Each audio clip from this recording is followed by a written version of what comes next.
할렐루야. 하나님 영광 받으신 줄 믿습니다. 오늘 또 주의 전원 여러분들을 축복하고 환영합니다. 특별히 코로나와 중에 전교인 출석주일로 지키는데 2부 때는 좀 덜 온 것 같은데 1부 때 되게 많이 왔어요. 1부 때 다 2부 때 꽉 찰 것 같아서 2부 때 차면 어떡할까 고민했던 사람이 1부에 다 온 것 같아요. 그래서 1부 때가 2부 때보다 더 많이 왔다면 거짓말하는 거고 한 절반쯤 왔어요. 표정들이 오늘 집에 싸우고 오셨어요? 얼굴을 활짝 펴고 은혜 받을 준비를 하면 하나님이 은혜를 부어줄 줄 믿습니다. 앞뒤 좌우 멀린 사람 보고 인사했습니다. 예수님 부활하셨습니다. 나도 부활했습니다. 부활의 감격이 가시지 않았으면 좋겠어요. 오늘 부활절 4번째 주일인데 부활의 감격을 계속 안고 나 같은 죄인을 하나님이 부활을 시켜주셨다, 너무 감사하다, 이 부활의 영광을, 이 기쁨을 안고 복된 삶을 살아야 되겠다, 그래 두 주먹 불끈 쥐고 살아가는 은혜가 있길 축복합니다. 오늘 우리가 함께 은혜 받고자 하는 말씀의 제목이 마음을 감동시키시는 하나님, 그런 제목으로 함께 은혜를 나누겠습니다. 여러분에게 질문 하나 하는 것으로 말씀을 열겠습니다. 여러분에게 가장 소중한 것은 무엇입니까?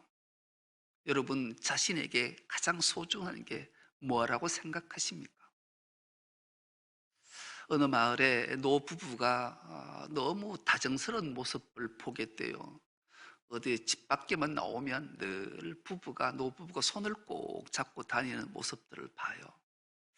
마을 사람들이 저 부부는 참 정겹고 저렇게 연세가 많이 드셨음에도 불구하고 서로 참 많이 사랑하는구나, 그걸 느끼게 되면서 어느 날 젊은이가 물었어요.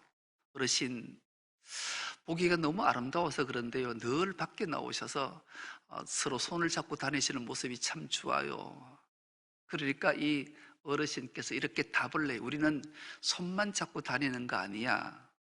그럼요, 우린 손잡고 가면서 늘 내가 꼭꼭꼭 그러면 아내가 꼭꼭해. 자기가 손을 잡으면서 오른 엄지로 손을 꼭꼭꼭 이렇게 눌리면 아내가 대답으로 꼭꼭 하고 대답을 한다라는 거죠.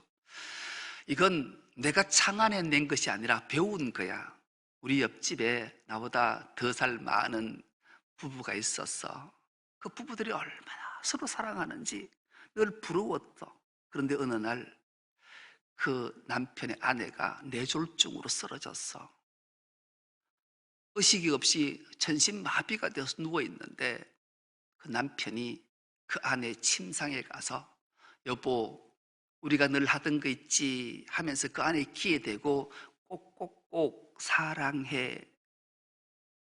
그렇게 온몸이 마비가 되어서 누워있던 아내가 그 소리와 그 반응을 대고 그 남편의 손을 잡고 꼭꼭 나도 라는 반응이 왔다라는 거예요. 그래서 영원히 깨어나지 못할 그 아내가 남편이 꼭꼭꼭 여보 사랑해 라는 반응에 나도 라고 반응하고 그분이 살아나서 지금도 행복하게 잘 살고 있어. 내가 어떻게 얼마나 큰 마음의 감동을 받았겠어. 그래서 나도 이거 실천하고 사는 거야. 그렇게 답을 했다라는 거예요. 여러분, 우리의 마음도 감동을 받으면 기적이 일어나는데 하나님이 우리에게 주시는 감동, 하나님이 우리의 마음을 감동시킬 때는 어떤 역사가 일어날까? 오늘 본문을 통해서 하나님이 우리의 마음을 감동시켜 주시는 은혜가 있기를 축복합니다. 하나님이 우리의 마음을 감동시킬 때 우리가 어떤 감동으로 어떤 위대한 역사를 만들어내는가를 오늘 말씀을 통해 다시 한번 깨닫고자 합니다. 오늘 본문의 배경은 그런 거죠. 하나님은 이스라엘 백성들을 성민으로 삼으셨잖아요. 그런데 성민된 백성들이 하나님의 말씀 앞에 불순종해요. 그래서 하나님은 북이스라엘은 아수르에 의해서 멸망을 시키시고 남유다는 바벨론에 의해서 멸망을 시키시죠. 남유다를 멸망시킨 느부갓네살 왕이 유대의 백성들을 포로로 다 잡아갔어요. 그리고 참 많은 고역과 고통 속에 빠뜨리게 됐지요. 그런데 결국 이 바벨론의 그 패권도 오래가지 않았어요. 신생국이었던 바사의 고레스에 의해서 이 바벨론도 멸망을 당해요. 그런데 포로로 잡혀갔던 1세대들, 어린 다니엘부터 많은 백성들이, 에스라 이런 자들이 늘 하나님 앞에 눈물로 기도하는 거죠. 하나님, 우리의 죄악을 사하시고 우리를 불쌍히 여기시고 긍휼히 여겨주십시오. 하나님은 그 기도를 들으셨어요. 예레미야에게 약속하신 것도 기억하셨어요. 그래서 바사왕 고레스를 들어서 바벨론을 멸망시키는 것으로 그치는 것이 아니라 성경에 의하면 하나님이 고레스의 마음, 하나님의 영이 그를 감동시키사, 하나님의 영이 고레스의 마음을 감동시켜요. 고레스는 바사의 왕이었지만 하나님의 영이 그를 감동시키자 그는 정책을, 아주 평화로운 정책을 펴게 돼요. 그리고 모든 민족들을 다 포로로 잡아왔던 것들을 다 돌려보내기 시작하는 거예요. 평화의 정책을 펴는 거예요. 특히 유대민족들에게 그들은, 너희들은 고향으로 돌아가서 무너진 여호와의 전을 재건하라, 건축하라, 이 명령을 받고 유대민족들은 포로에서 돌아와서 예루살렘 성전을 재건하기 이르지요. 여러분, 하나님의 일은 반드시 방해꾼이 생겨요. 방해꾼 뒤에 역사하는 것은 사탄이 역사하는 거죠. 여러분, 우리가 교회 일을 할 때, 하나님의 일을 할 때 방해가 있다, 누군가가 반대를 한다, 그러면 이건 하나님의 일이구나를 기억하시면 돼요. 하나님의 일이 아닌 것은 방해꾼이 없어요. 하나님의 일은 반드시 사탄이 방해하기 마련인 거예요. 이제 성전 재건을 위해서 막 힘을 내서 돌아와서 감격을 안고 성전 건축을 하는데 사마리아인들이 보니까 큰일 났겠거든요. 그래서 사마리아 사람들이 바사 왕에게 상소문을 올려요. 왕이시여, 저 유저민족들은 성전이 재건되고 완성이 되면 성전 중심으로 모여서 신앙생활을 하면 그들의 힘은 막강할 겁니다. 그러면 반드시 바사를 대적할 거니까 이런 것 그냥 두시면 안 됩니다. 더욱이 조공조차 바치지 않으면 이 나라가 어떻게 지탱되겠습니까? 이 상소문을 받은 바사왕이 이 성전 공사를 중단시켜요. 여러분, 경제, 정치가 되지 않으면 패권 국가가 잘 속국들을 다스릴 수 없잖아요. 그 명령하에 성전 재건이 중단되고 말았어요. 그 이후에 15년 세월이 쭉 흘러가요. 그때 유다 백성들은 무엇을 냈는가? 핑계거리가 좋잖아요. 하나님의 일보다 내 일, 내 자신을 돌아보고 내 기업을 돌아보는 일은 얼마나 귀한 일인지 몰라요. 그래서 유대 백성들은 아차, 이 좋은 기회에 우리 집 새로 짓자, 그리고 내 기업 좀 성장시키자, 이런 일에 온통 매진하게 되는 거죠. 자기 사업, 자기 일에 몰두하게 돼요. 이 말이 여러분에게는 어떻게 들리시나요? 너무 당연해서 아무 생각 없으시죠? 왜냐하면 요즘도 하나님의 성전, 교회 일, 하나님을 우선하지 않는다고 목회자가 지적을 하면, 집사님, 권사님, 장로님, 어떻게 하나님 일, 교회 일을 우선하지 않고 집안일 바쁘시다고, 사업이 바쁘시다고 그렇게 하십니까? 하면 한수 집사, 권사, 장로들 모아서 저 목사 이 교회에 있으면 안 되겠다, 이러지 않겠어요? 그렇게 교회 강당에서 이렇게 설교하는 목사를 저부터 본 적이 없어요. 너무 당연하기 때문에 아예 그런 말들을 못하는 거예요. 요즘은 그런 시대를 살고 있지 않는가요? 이때 하나님이 학계 선지자를 부르세요. 학계라는 이름의 뜻은 잔치, 너는 나의 기쁨. 학계는 하나님의 기쁨이 되는 이름의 뜻을 가진 자였어요. 하나님이 학계를 부르시고, 학계야, 내가 이 백성들에게 나의 말을 전해라. 이게 오늘 본문이 이렇게 시작하고 있는 거예요.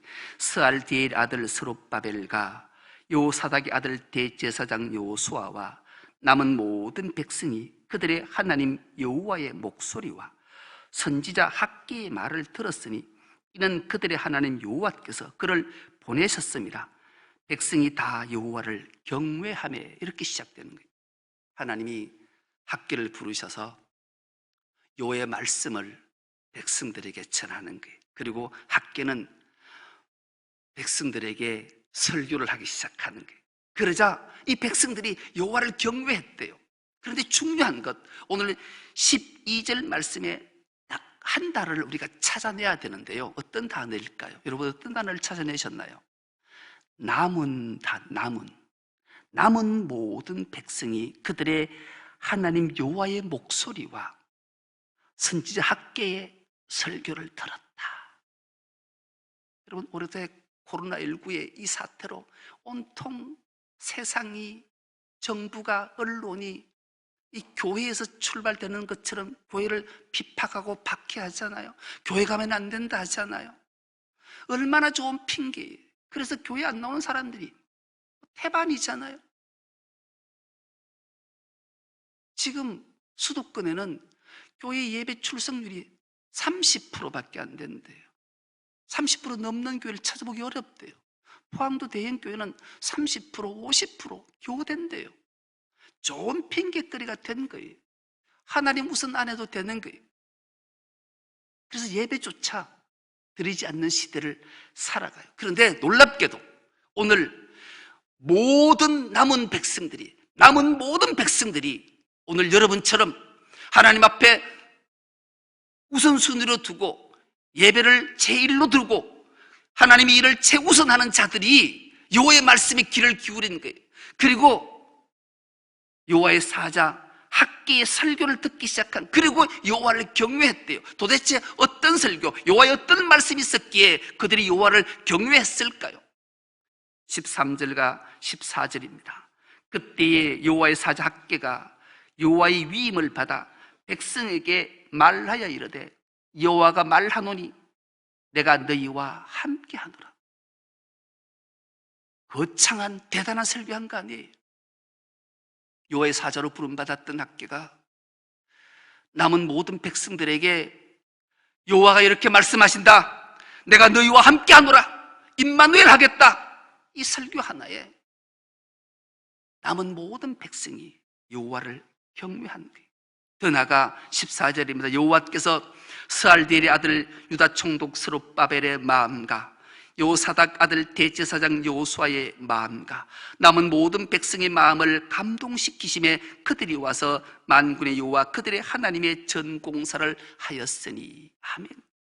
여러분, 오늘 이 14절에서는 우리가 또 한 단어를 찾아내야 돼요.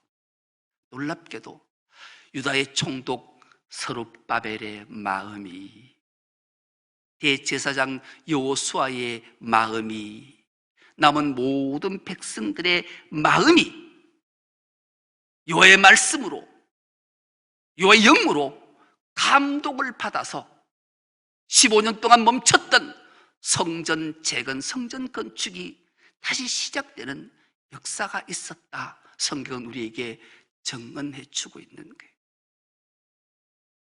여러분, 여호와 하나님이 임마누엘 하신 줄 믿습니다. 우리 하나님이 우리와 함께 하시는 줄 믿습니다.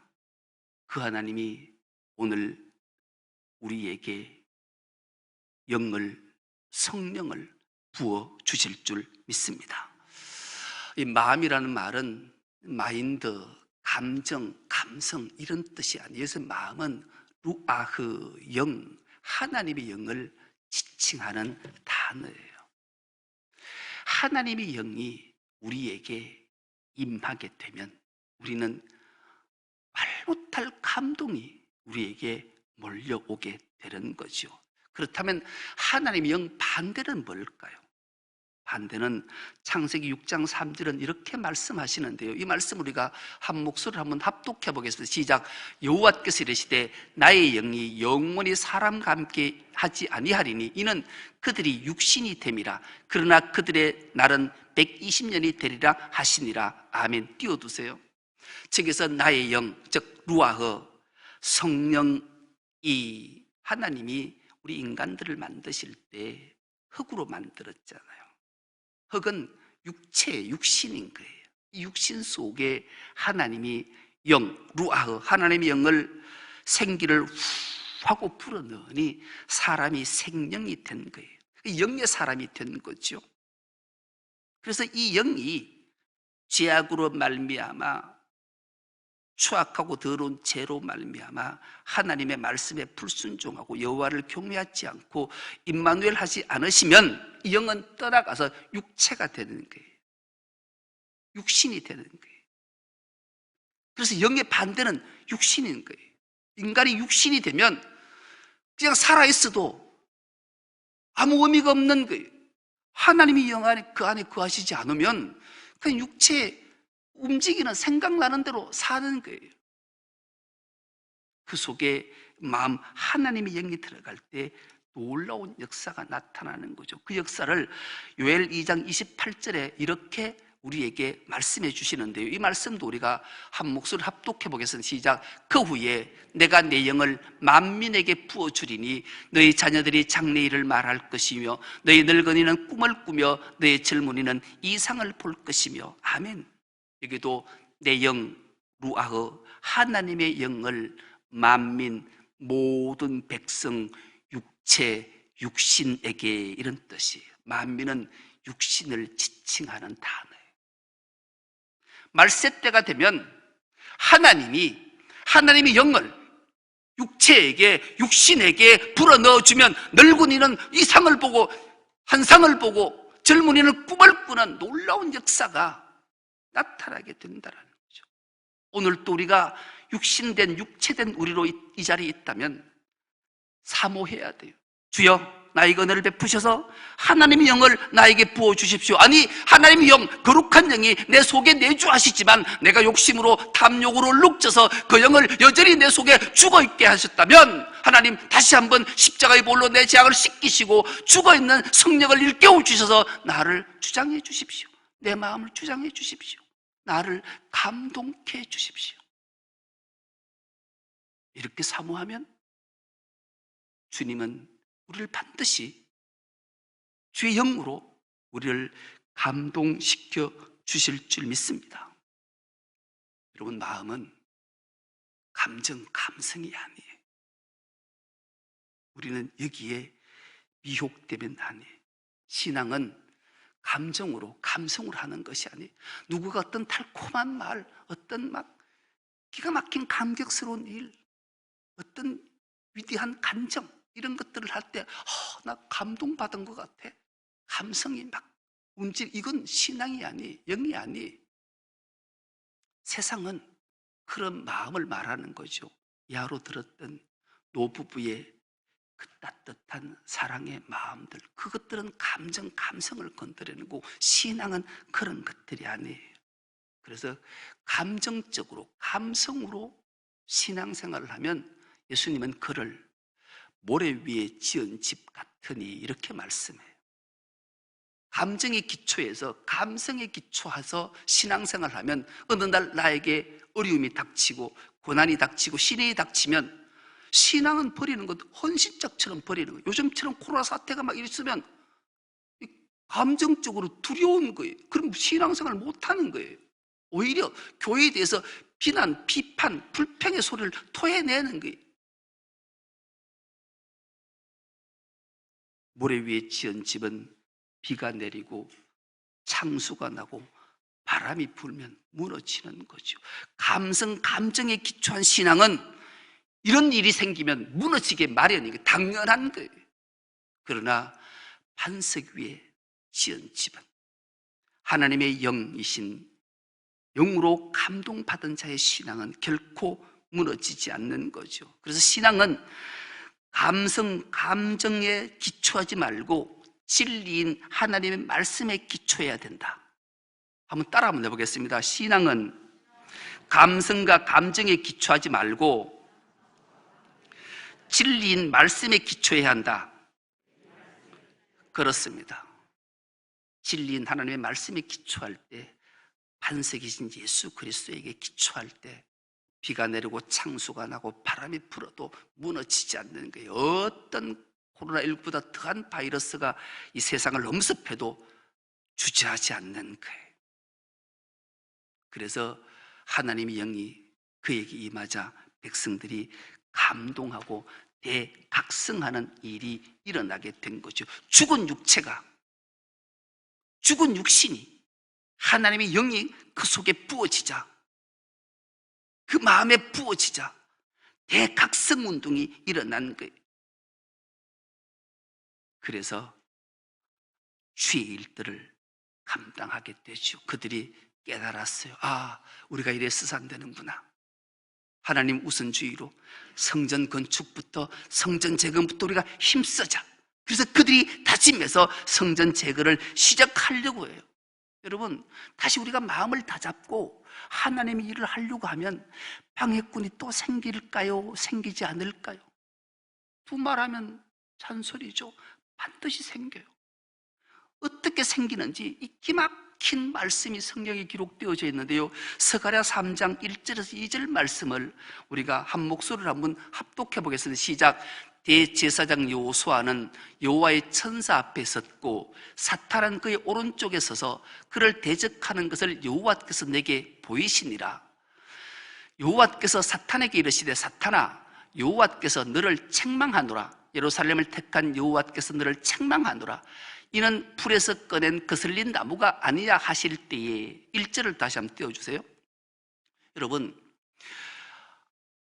하나님의 사자로 부름받았던 학개가 여호와의 말씀을 설교할 때 유대의 총독 스룹바벨이 듣고 하나님의 영이 그에게 임하자 감동을 받고, 그래, 이제 힘을 내고 여호와의 성전을 재건하자, 건축하자. 그러자 대제사장 여호수아가 많은 남은 모든 백성들에게 신앙으로 힘을 불어넣을 그때에 대제사장 여호수아가 여호와 천사 앞에 서 있을 때 사탄이 그 옆에서 오른쪽에 그를 대적하는 것을 하나님이 한 쌍으로 학개에게 보여주신 거예요. 이 기막힌 현상들이 우리가 주의 일들을 할 때 보면, 목사가 어떤 정책을 가지고 무슨 일을 추진하려고 딱 내어놓을 때 반드시 사탄은 역사에서 반대하게 만드는 자를 반드시 세워요. 그럴 때일수록 빌고 나가, 이건 하나님의 일이구나 아셔야 돼요. 제가 간혹 가다가 말씀을 드릴 때가 있죠. 제가 어떤 정책을 내놓고 무슨 일을 할 때 여러분들이 생각하셔야 돼요. 저게 목사 자신을 드러내는가, 목사에게 유익이 되는가 하면 반대하셔야 돼요. 그런데 이건 목사가 유익이 없고 목사가 안 드러나는데 하면 무조건 찬성해요. 그 하나님의 일인 거예요. 그걸 반대하는 것은 사탄이 역사하는 거예요. 기억하셔야 돼요. 여기 넘었으면 못 태어나는 거예요. 이거 분명히 기억하셔야 돼요. 그 환상을 학개에게 그대로 보여주셨던 거죠. 그런데 두 번째, 이 사탄의 역사 앞에는 이 남은 모든 백성이 넘어지지 않아요. 이때는 얼마나 큰 상소를 다시 다리오 왕한테 막 올리는지 엄청난 일을 해요. 그런데 하나님의 영이 감동하면 이 다리오조차도 깨닫게 되는 거예요. 에스라 6장 7절에서 8절 말씀은, 이 말씀이 기록되어진 이 말씀도 우리가 한 목소리 한번 합독해보세요. 시작. 하나님의 성전 공사를 막지 말고 유다 총독과 장로들이 하나님의 이 성전을 제자리에 건축하게 하라. 내가 또 조서를 내려서 하나님의 이 성전을 건축함에 대하여 너희가 유다 사람의 장로들에게 행할 것을 알리노니 왕의 재산 곧 유발에 대한 건너편에서 거둔 세금 중에서 그 경비를 이 사람들에게 끊임없이 주어 그들로 멈추지 않게 하라. 아멘. 여러분, 놀라운 역사가 나타나요. 멈추지 않고 하나님 제일 주로 살아야 돼. 이제는 우리가 마음을 다잡아야 돼. 하나님 말씀 앞에 순종해야 돼. 결단하자. 놀라운 일이 있는, 훨씬 더 큰 사탄의 방해 공작이 있었지만 이 다리오가 옛날 역사 일기를 찾아보는 거예요. 오늘 읽었던 그 앞의 내용들은 고레스가 하나님 영의 감동이 되어서 유다 백성을 포로 귀환을 보낼 때, 바벨론에서 포로로 잡아갈 때 성전의 기물들, 은금들을 다 뺏어갔던 걸 다 돌려줄 뿐만 아니라 오늘 본문에 등장하는 것처럼 자기들이 거둔 자기의 속국과 자기 백성들에게 거둔 세금을 하나님의 성전 건축하는 데 줘서 하나님 건축을 완성하라는 거예요. 놀라운 역사인 거예요. 여러분, 우리가 하나님의 영에 감동이 되어서 우리의 신앙의 초점이 하나님께 맞추어져 있으면, 여호와를 제우선순위로 두면 하나님이 일하시는 거예요. 내가 돈이 없어서, 우리가 부채가 많아서, 우리가 인력이 없어서 핑계할 게 없는 거예요. 하나님이 기가 막힌 인물들을 들어서 재물도 채워주고 인력도 채워주고 하나님이 일은 하나님이 하시는 거예요. 우리가 하나님의 영에 감동이 되어서 주님 앞에 순종자로 나가고 하나님 제일 주의로, 우선주의로 나가면 놀라운 역사는 하나님께서 나타내심을 우리에게 그대로 보여준 사건이 오늘 내용들인 거예요. 지금은 위기의 때지요.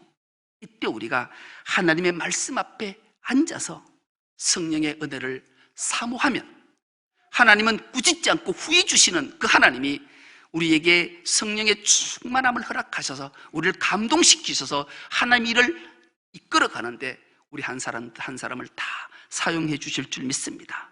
그래서 이 위기에 있는 교회를 살리고 새로운 도약, 새로운 성장, 새로운 부흥을 맛보게 해 주실 줄 믿습니다. 여기에 우리가 주역이 되어서 우리 교회가 성장과 부흥을 맛보는 일에 우리 모두가 온전히 도구로 사용되어서 하나님께 크신 영광을 올려드리는 중성동교회 모든 건속 다 될 수 있기를 간절히 기도합니다. 하나님 아버지, 감사합니다. 우리의 마음을 감동시키시는 하나님, 임마누엘 하신다는 확신을 가지고 주님 말씀 앞에 든든히 서서 주의 일들을 잘 감당하는 우리 모두가 되게 하여 주옵소서. 감사드리며 예수님의 이름으로 기도드리옵나이다. 아멘.